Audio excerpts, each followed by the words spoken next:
गेल्याच आठवड्यात झालेल्या शिवाजी विद्यापीठाच्या अधिसभेत काही सदस्यांनी प्रशासकीय त्रुटी आणि गैरव्यवहार उजेडात आणले। शिवाजी विद्यापीठाशी संबंधित मागण्या आणि समस्यांबद्दल आज अखिल भारतीय मराठा महासंघानं प्रभारी कुलगुरू डॉक्टर ज्योती जाधव यांना धारेवर धरलं। विद्यापीठाच्या कारभारात सुधारणा झाली नाही तर उग्र आंदोलन छेडण्याचा इशारा महासंघानं दिलाय। महाराष्ट्राचे पहिले मुख्यमंत्री स्वर्गीय यशवंतराव चव्हाण यांच्या पुढाकारातून आणि पहिले कुलगुरू डॉक्टर अप्पासाहेब पवार यांच्या प्रयत्नातून कोल्हापुरात शिवाजी विद्यापीठाची स्थापना झाली। त्यातून बहुजन समाजाला उच्च शिक्षणाची दारं खुली झाली।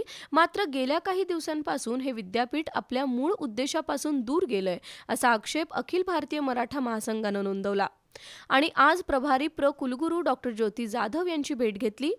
विद्यापीठात असणारं छत्रपती शिवरायांचं तैलचित्र खराब झालंय, ते बदलावं। राष्ट्रमाता जिजाऊ आणि छत्रपती शिवरायांची शिल्प उभारणी व्हावी। राजर्षी छत्रपती शाहू महाराजांच्या जीवनावर आधारित पुस्तिका उपलब्ध करून द्यावी।